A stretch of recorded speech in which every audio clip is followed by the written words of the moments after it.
Assalamualaikum warahmatullahi wabarakatuh. Salam sejahtera bagi kita semua, Om Swastiastu, Namo Buddhaya, salam kebajikan. Yang kami hormati para wakil ketua DPR RI, para anggota DPR RI dan hadirin yang berbahagia. Puji syukur kehadirat Allah Subhanahu wa Ta'ala, Tuhan Yang Maha Esa yang telah memberikan rahmat, karunia dan hidayahnya sehingga kita dapat hadir dalam rapat paripurna penutupan masa persidangan 2 tahun sidang 2024-2025. Pada kesempatan pertama, izinkanlah atas nama pimpinan DPR RI dan segenap anggota DPR RI, kami menyampaikan rasa duka dan simpati yang mendalam untuk saudara-saudara kita yang sedang mengalami musibah akibat cuaca ekstrim, baik banjir maupun tanah longsor yang terjadi di beberapa wilayah di tanah air. Semoga masyarakat yang terdampak bencana diberikan keselamatan dan kekuatan oleh Allah Subhanahu wa Ta'ala, Tuhan Yang Maha Esa. Sidang Dewan yang terhormat, pada masa persidangan ini, pemerintah dan DPR RI melakukan pembahasan dan persetujuan atas rencana efisiensi APBN tahun anggaran 2025. DPR RI mengapresiasi upaya pemerintah tersebut agar dapat sungguh-sungguh menggunakan uang rakyat bagi sebesar-besarnya untuk kesejahteraan rakyat.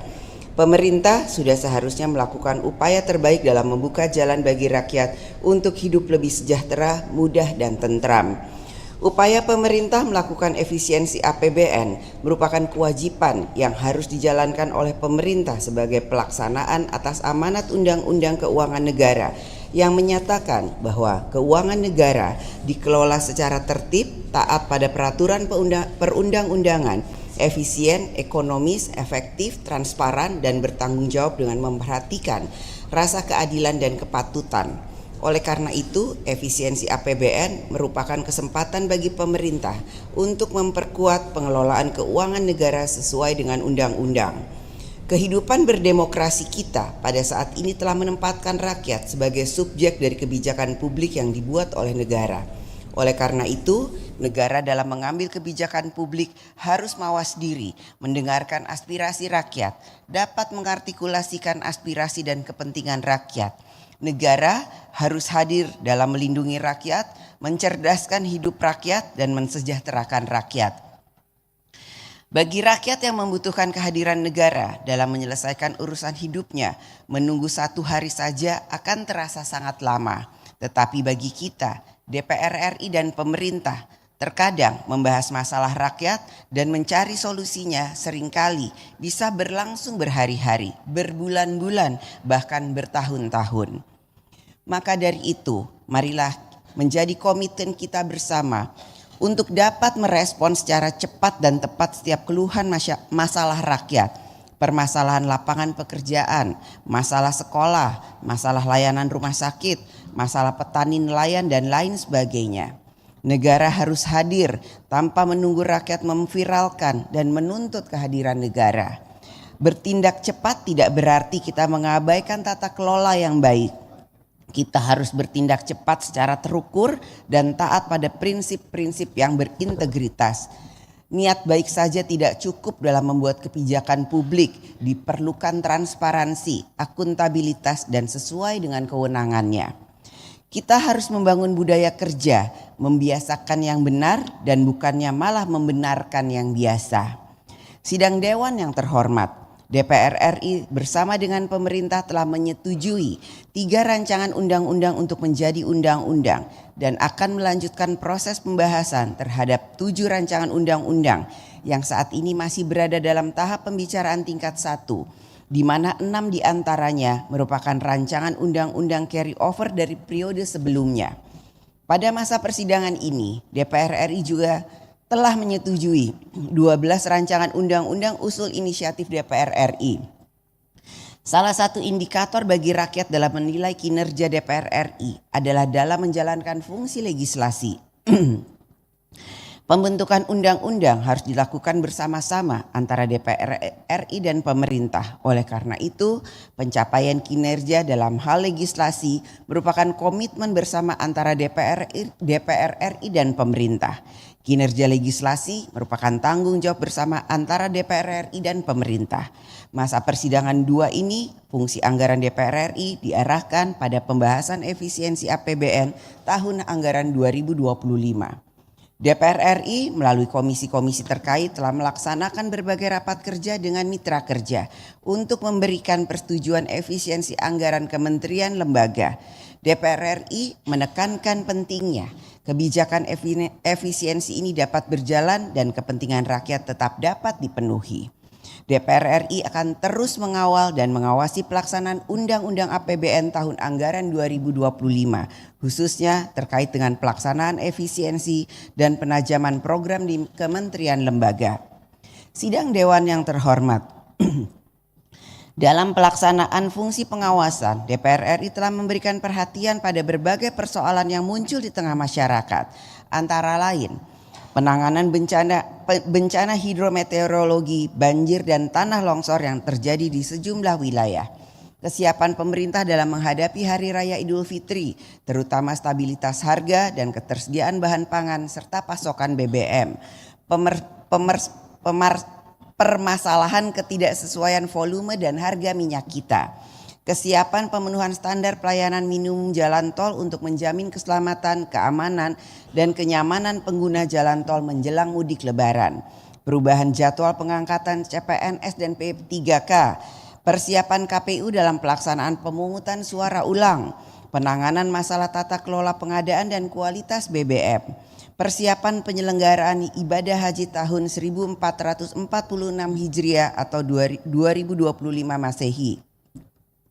Permasalahan pemutusan hubungan kerja termasuk pemenuhan hak-hak karyawan yang terkena dampak PHK. Kesiapan pemerintah dalam penyelenggaraan program pemeriksaan kesehatan gratis. Pemerataan akses dan kualitas pendidikan di daerah tertinggal, terdepan dan terluar. Kesiapan pelaksanaan sistem penerimaan murid baru tahun 2025 dan evaluasi penerapan sistem inti administrasi perpajakan. DPR RI melalui alat kelengkapan Dewan telah melakukan rapat-rapat bersama mitra kerja untuk menindaklanjuti permasalahan tersebut. Pemerintah memiliki kewajiban untuk melaksanakan setiap rekomendasi dari setiap rapat kerja dengan DPR RI. Tindak lanjut yang dijalankan pemerintah menunjukkan komitmen kenegaraan dalam hubungan legislatif dan eksekutif. Pada masa persidangan ini, DPR RI telah membentuk tim pengawas, yaitu Tim Pengawas Perlindungan Pekerja Migran Indonesia, Tim Pengawas Penanganan Bencana. Tim pengawas tersebut diharapkan dapat lebih intensif dalam mempercepat tindak lanjut yang diperlukan. DPR RI juga telah memberikan persetujuan, pertimbangan, konsultasi dalam pengangkatan dan atau pemilihan dan penetapan pejabat publik dan non-pejabat publik, antara lain pimpinan KPK masa jabatan tahun 2024-2029, calon duta besar luar biasa dan berkuasa penuh negara sahabat untuk Indonesia, dan pewarganegaraan terhadap 6 orang atlet sepak bola. Sidang Dewan yang terhormat, DPR RI dalam menjalankan fungsi diplomasi telah menghadiri berbagai sidang parlemen di forum global. Pada masa sidang ini, delegasi DPR RI menghadiri pertemuan ASEAN Parliamentary Assembly APA di Baku.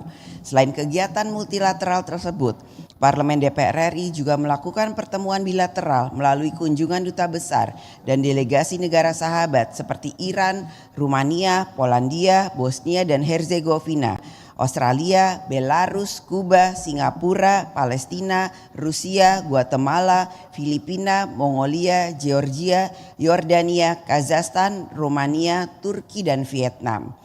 DPR RI melalui Badan Kerjasama Antar Parlemen telah meresmikan pembentukan 102 grup kerjasama bilateral dengan parlemen negara-negara sahabat untuk periode 2024-2029 pada tanggal 30 Januari 2025. DPR RI juga telah mempersiapkan penyelenggaraan sidang internasional, yaitu Konferensi ke-19 Parliamentary Union of the OIC Member States yang akan diselenggarakan pada bulan Mei 2025 di Jakarta. Peran dan kerjasama DPR RI dalam berbagai forum internasional tersebut diharapkan dapat ikut memperkuat politik luar negeri Indonesia dalam menjaga kepentingan nasional. Sidang Dewan yang terhormat, saatnya kita akan menjalankan masa reses. Masa reses adalah masa anggota DPR RI melakukan kegiatan di luar masa sidang, terutama di luar gedung DPR RI, untuk melaksanakan kunjungan kerja di masyarakat pada dapilnya masing-masing. Gunakanlah masa reses untuk bertemu dengan rakyat. Laporkan kepada rakyat tugas-tugas konstitusional yang telah kita jalankan. Persatukan rakyat dalam semangat gotong royong. Dengarkanlah keluh kesah rakyat. Riang gembiralah bersama rakyat. Apalagi masa reses ini juga bertepatan dengan Hari Raya Idul Fitri. Bersama dengan rakyat menjalin silaturahmi Idul Fitri. Atas nama pimpinan DPR RI, saya umumkan kepada seluruh rakyat Indonesia bahwa mulai tanggal 26 Maret sampai dengan tanggal 16 April 2025, DPR RI memasuki masa reses masa persidangan 2 tahun sidang 2024-2025. Selamat menjalankan masa reses dan menyapa rakyat. Atas nama pimpinan DPR RI, kami mengucapkan selamat menjalankan ibadah puasa dan menyambut Hari Raya Idul Fitri 1446 Hijriah. Semoga Allah Subhanahu wa Ta'ala, Tuhan Yang Maha Esa, senantiasa memberikan rahmat dan bimbingannya bagi kita semua. Terima kasih. Wassalamualaikum warahmatullahi wabarakatuh.